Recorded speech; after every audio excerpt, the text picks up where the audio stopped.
the countdown is real. Arsenal, Manchester City.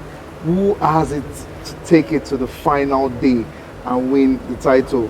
It's in Manchester City's hands, but Arsenal can still do it. I'm here with two of the finest, Dari and Arsenal fan. Dari, how are you doing, man? I'm good. How are you doing? Why are you laughing now? Because you want to start trolling me and I won't take that from you. I won't take that. I'm not saying I won't take that. I'm not saying anything, though. Because you support Manchester United, you don't have the right to troll me. You don't have the right to troll me. Calm down. You should have not started. I'm just attacking you first. No, and on my left, I have Ife told me who actually prefers to be called Super, and he's going to explain why. But Super, what's going on, man? I'm good. I'm jiggy. I mean, we won this week, so it's. Won what? When you say we, you're a United fan, by the way. I'm a United fan. So it's a double game week. We lost one, we won one. A win is a win, right?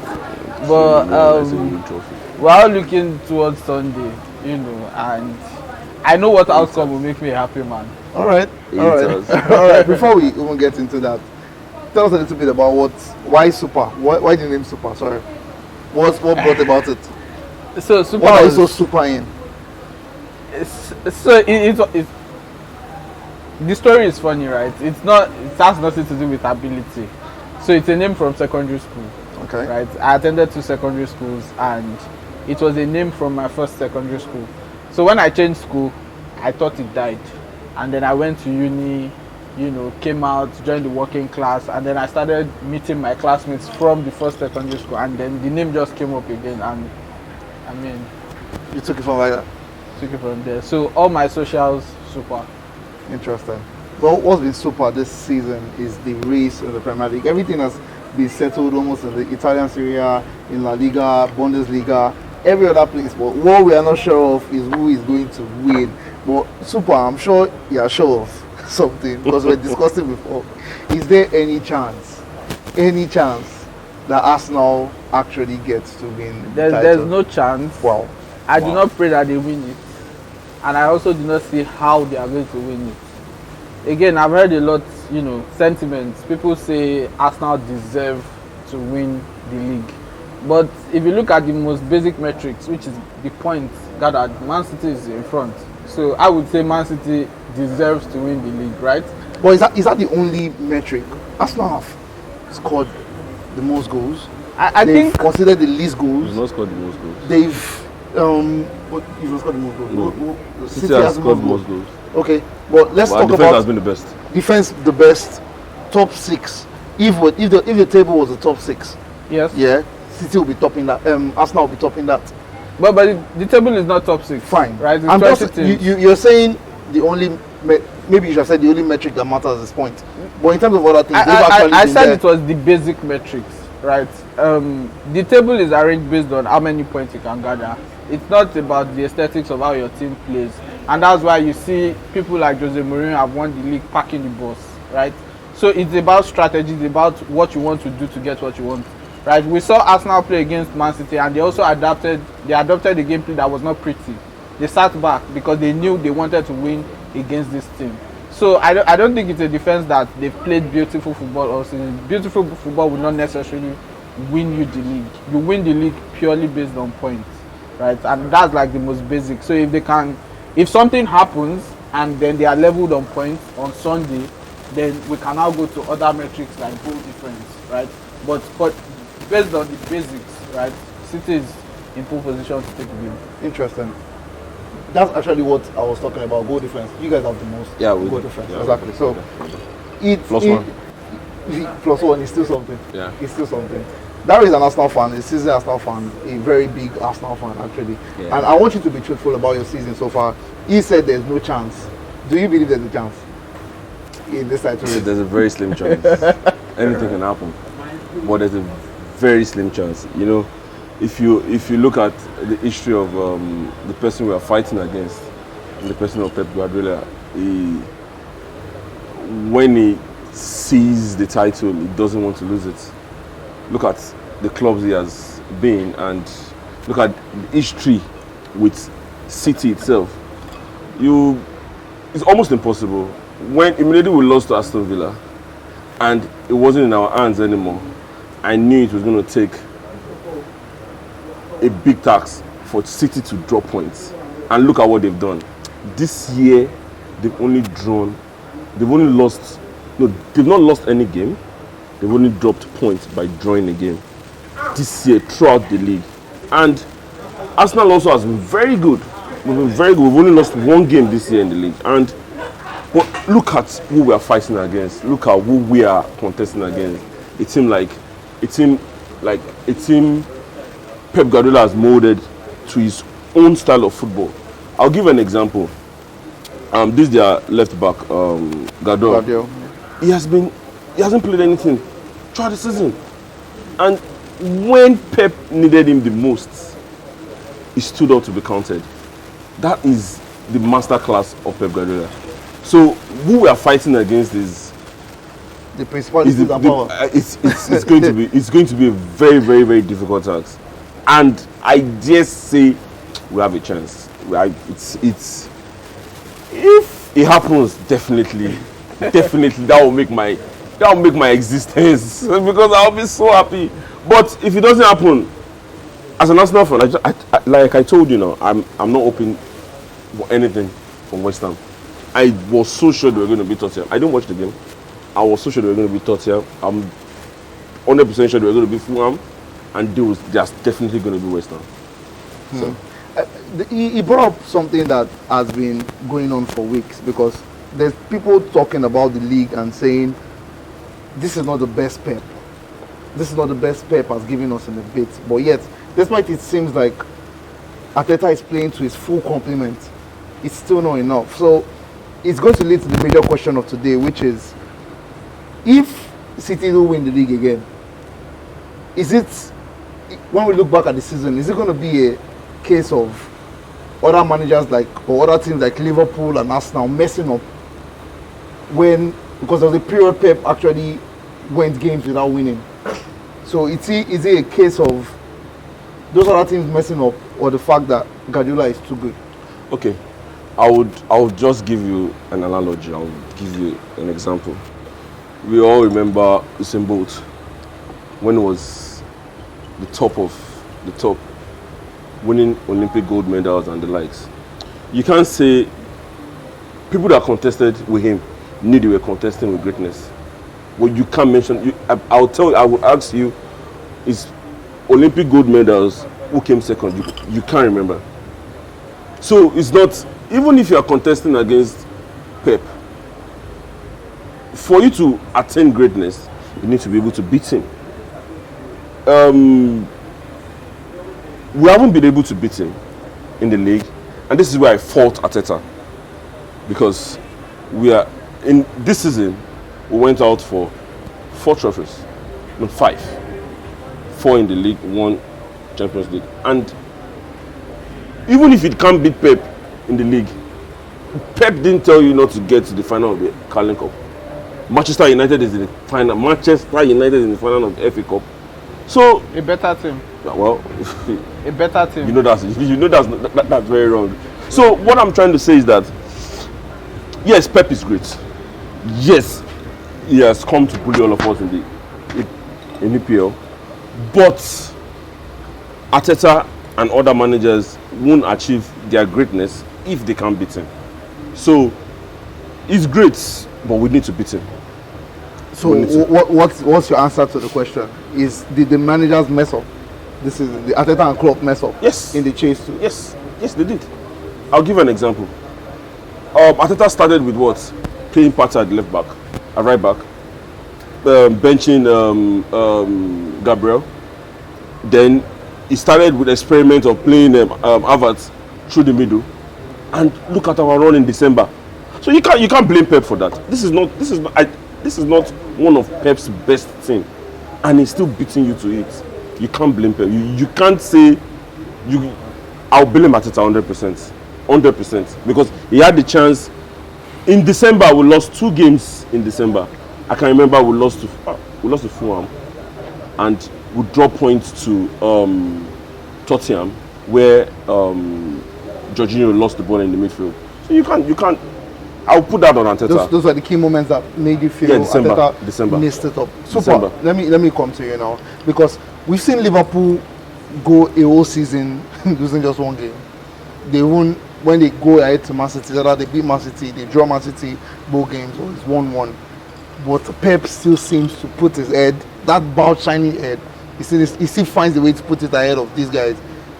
Is this compliments to him, or are you going to agree with him and say this other manager's messed up? No, I actually think it's compliments to Pep. I think Pep is a fantastic manager. I think he's one of the best that the game has ever seen. In terms of, he knows how to implement his structure and he knows how to build continuity. You know, he made mention of Gvardiol, right? And it's not like Gvardiol had not been playing all season. Gvardiol had been playing as centre back. And we see that close to the end of the season, Gvardiol is now playing as a left back. Nathan Ake was the one playing as left back, right? So what you see is that even though he mentioned it, he said something about experimenting. Pep is one of those coaches that experiments a lot. In fact, in the past, it has cost him, you know, a few trophies. I remember when he was at Bayern, when he was at Barca, he used to experiment. Even when he was at Man City, I remember there was a time he played Aguero as a left winger when he was playing against Barca, and he lost that game, right? So Pep is someone who he believes so much in his philosophy and is going to go for it. But I think that what we see, or how we see things play out, is just testament to how good he is as a person, right? This is his worst season challenging for the title. And one of the reasons why it is his worst season is because he's in a transitional period. We saw Godwin leave last year. This year they are not so reliant on Kevin De Bruyne. We are seeing people like Kovacic and you know, Bob Oscar come into the team, right? We are seeing some other people take up. You know, even Grealish is not so much an integral member of the team again. Mahrez left last season, so it's more like a transitional period, which is why you can say that the bar has dropped a bit. But even as low as the bar has dropped, it's still a very high standard, right? So I think it's testament to the man. I think he's a very brilliant man. I'm a Man U fan. I think Ferguson was good during his era, especially because Ferguson had eras where he competed with different coaches, right? But I think, you know, Guardiola, as far as the Premier League is concerned, is one of the best we have seen. So are you saying Guardiola is better than? Do not put words in my mouth. Do not put words in my mouth. Do not put words in my mouth. Ferguson is a legend of the game. Saying? But I think. Are you saying? I think as far as the Premier League is concerned, Guardiola is one of the best we have. So are you saying the class of '99, that won 3 in a row? Are you saying Guardiola has bettered that record? Are you saying that as a Manchester United fan? I would not say Guardiola has bettered the record, because you are comparing the class of '99, which is the team, to Guardiola, who is a coach. Are you comparing two teams together, or you are comparing two coaches? I'm comparing the managers. The managers. Again, there are different metrics, right? Ferguson was at Man U for a long time. He had the time to play with different eras of coaches, and through those eras he transitioned, he improved. Do you understand? He was in the Premier League for more than 15 years and the levels were consistent.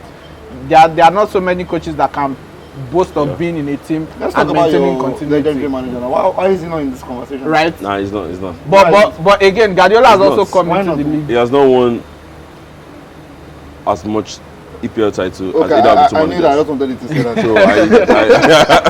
that. So thank you so much, guys. Just before we wrap up, I want to say a big thank you to Dari and Super. But I'm going to be asking you guys a true question. I didn't tell you to plan for this, so this is off the top of your head. What's been your best moment as an Arsenal fan this season? And I mean, what's one word you're saying to the boys if you had a chance to tell them? Let's think about it in the dressing room right now.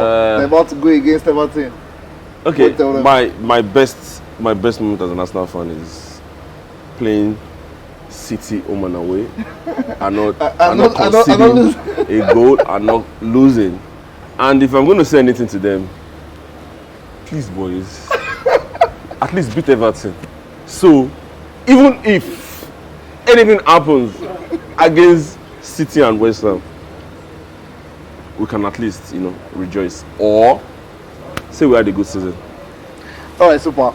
I mean, we'll still get the chance to talk because we have the Euros coming up, and I hope to still have conversations with you. But as a United fan, the last 2 games have probably been a bit of a relief in terms of how the team has played. It's not looked as bad. It's not been good, don't get me wrong, but it's not looked as bad as it's been. So, but for you, what's been a standout point this season as a United fan? Throughout the season, across all competitions, I think the highlight for me was Ahmad's goal against Liverpool. I don't think there is anything that tops that joy Garnacho's that goal? we beat Liverpool. It's actually about Garnacho's Garnacho's goal. That was against Everton. I mean, saying, It's talking about the weight of the goal. Weight of the goal. I'm talking the of quality of the goal. okay. against Liverpool. Do you know what it means to win Liverpool? And by the way, for the record, head to head, my bold manager has beaten Klopp more times than Klopp has won. Forget the 7-0, it's a farce. So it was good to know that this season we did not lose to Liverpool. Yeah, it was good to know. And that goal in the dying minute, I mean, that was poetic justice, man. I didn't want to watch that match, but I'm glad I watched it. It was orgasm. Orgasm. Thank you so much, guys.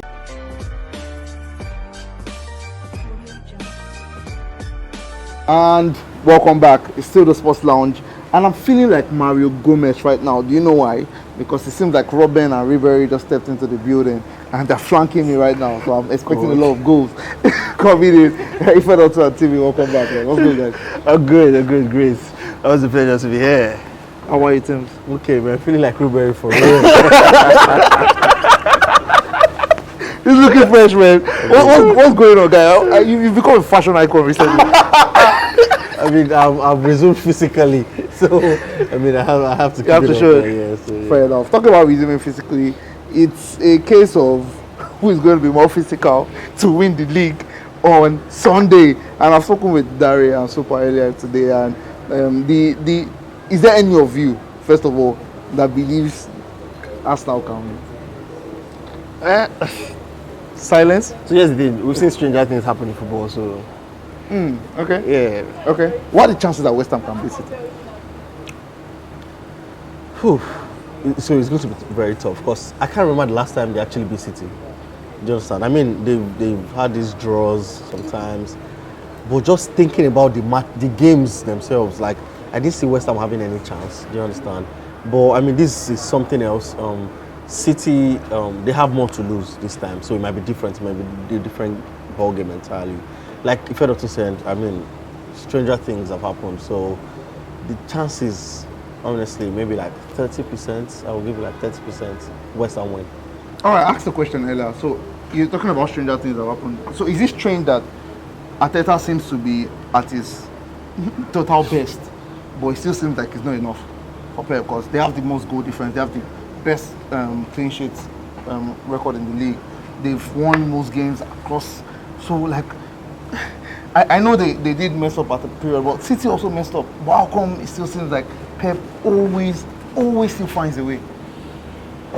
So it's a function of many things, right? I always say that with City and with Pep Guardiola, what they've done is short-term planning and long-term planning. In their squad, they already have like a first team. They already have replacements for certain people. The latest one now is Foden trying to play in behind the striker where KDB will normally. I mean, KDB is already 34 years old and all of that, so you have to plan for life beyond him. And all of that, you can see players like Rico Lewis at right back, Foka Walker, Josko Gvardiol has come in and taken left. That's 20 years old, 21. So it's like planning a succession. Sorry ready. to stop that train of thought. You're getting somewhere, but could we even say he planned well for this season when he lost Mahrez, Gundogan? Yeah, so it's And with the guys you replaced, losing Palmer to who is obviously doing well for Chelsea. okay. So for Palmer, I don't think they budgeted Palmer for like a long term. I don't think he's somebody that they will count as a loss. I mean, granted, has done excellently with honestly, Chelsea, but at the beginning of the season, they probably just say, "Oh, okay, surplus to requirements and all of that." But what I'm trying to say is, they got in Matheus Nunes for big money. They got in Kovacic for 25, 30 million thereabout, knowing that he's on the tail end of his career, and they don't have to play them. They already have a squad on ground that they can do without these guys. That's what I mean. Like, it's not like, say for example, United need to buy a player that will start. They don't need to buy a player that will start. They have starters on ground, so they can plan short term. They can just plug and play and here and that. So they got Grealish 100 million. I think it took maybe like March, April before it fully kicked on and all of that. There are very few clubs that can afford that, and it's because of this planning that City can afford that. Do you buy that? Do you agree with that? Yes, actually, because with the kind of players they buy, kind of players they have, you can see that actually it's not everybody, it's not the way we or our clubs buy players and we do that. They're buying star boys that must perform for us. Do you understand? You see them, they buy Doku, he might not start in the next 3 games. Do you understand? And they buy them for at least like a proper amount of money. But if United buy a player if he doesn't start, there's no problem. Do you understand? So yeah, I buy Foden's idea. That's the situation with these players. Just the way like you referenced, Grealish, before we saw what it was doing at Aston Villa, it got to like March, April before he like could perform. So yeah, I do. Even for a long time, Rodri was back up to Fernandinho. Yes. A lot of people were not convinced. People felt like they were easing him in. Yeah, exactly. So it's the type of environment. They just give you that idea of you learn properly. There's so no when pressure. You get into You just get in and you feel brilliant. So I mean, it leads to the question. The guys, there was a split opinion when I asked this question between Dari and Super as regards, is this Pep's doing or is this Klopp and Arteta flopping the league? Them how you think? See, so it's a bit of both. Do you understand? Because it's Klopp, not even Arteta himself. Klopp had the control at some point. Do you understand? Because I mean, with the story about this season, it was bowing out in the right way. Do you understand? But with how matters have gone, with where everything has ended, I think it's a bottle job. I won't lie to you. But by who? Fantastic. It's a bottle by who? By who? By Klopp, to be honest. Okay, fair enough. At some point, I would, because I could have beat my chest, and I'm sure every Liverpool fan would have said they had the chance at the title. But now, with what Pep is doing, or with what he has done, we know this is Pep. Do you understand? It's not like he's just getting there. This is the first time he's trying to. We know this is what he does. You had the right. You have won this thing before in this type of manner. Do you understand? And you're there now. Like, just own it, claim it, and you might end up third. Okay, not fourth, like third. Do you understand? So I think maybe bottle job is a harsh word. But I think Klopp flopped his lines. Do you agree, Featherton? Or are you going to make it a landslide for the fact that these other managers bottled? For me, I'm not. I mean, as moderator, maybe my opinion shouldn't be voiced out. But it's just I feel for these managers. I feel for them. Look at Klopp saying he's running out of energy. This guy has done 90. How many points did he do? He has done 90 something 3 times. What, like that? And you still don't win the league. I saw an interview that Klopp did today. So he says company's goal against Leicester City in 2020. And he goes, he was lying down on his couch and he was shouting for Maddison to block the shots. And Maddison didn't block the shot, so now he does not like Maddison. Something as cheesy as that. But I don't think this year is a function of anybody bottling, right? So we know that City can start slow, right? But we know that once it gets to January, February, they turn to a steam engine. They really draw points at that point of the season. It's mostly an upstairs thing, right? Those guys, I don't know if you've seen their treble documentary. You'll see that they're very strong characters in the dressing room. Players like Diaz, players like Rodri, even Jack Grealish. Pep needs to say, "My boys, I love you, my boys." Yeah, he's always rubbing their shoulders. It's the players that there was one match that stood out for me last season. And it was against Forest where they dropped points. And they get to the dressing room, and Pep is doing everybody see that, and Rodri enters the dressing room. It's like, we're not going to win the league, play like this, and that's the type of mentality that those guys have. I know Liverpool used to be like that at a point in time. Klopp used to call them the mentality monsters and all of that, but that squad has changed, right? They're new players in. They brought in Szoboszlai, Gravenberch, Endo, McAllister, Nunes, Gakpo. Yeah.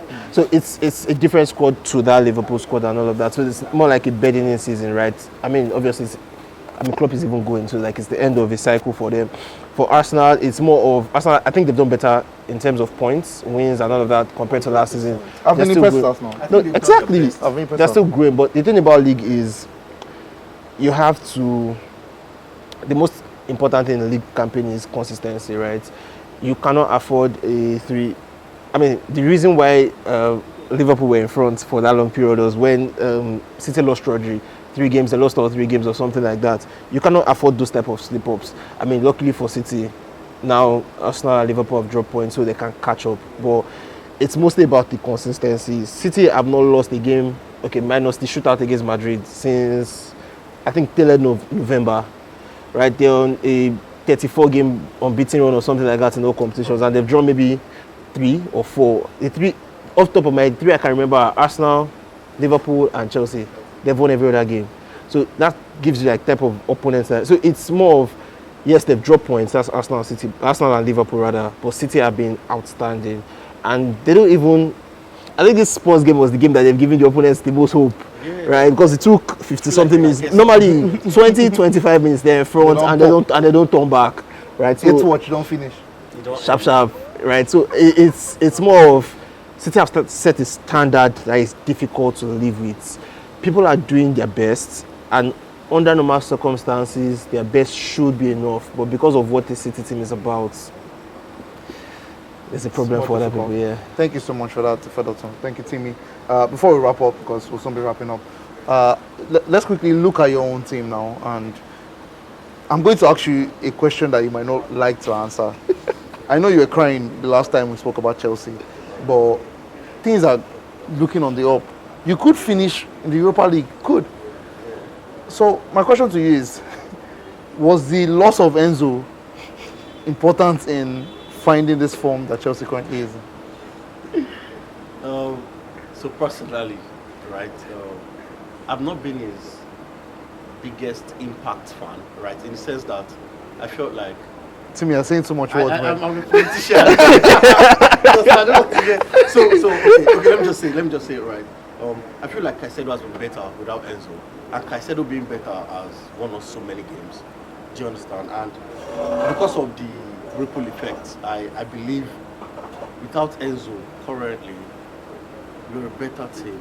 It might not be like that, but that's what the result says. I mean, that's what's showing. It might not be a causal effect, but that's what's showing. Without Enzo, we've been more direct. Do you understand? We've been able to utilize our wingers. Even, I mean, Palmer coming into the middle. I mean, everything. And Madueke is finding his best. Everything is just going so well. So, I think, yes, without Enzo, with this particular strategy, it might be better. Let me just to eat dinner on the head and we'll call it a wrap. If Enzo comes back, what do you want to happen? I don't want Gallagher to be benched. Don't worry, don't say another thing. That's fine. Thank you very much, everyone. Until next week. We'll have known who won the league by the time we're back next week. So, I mean, whether it's Arsenal or City, it's going to cause an upheaval in the TSL community, and we'll be there for all of it. Thank you very much.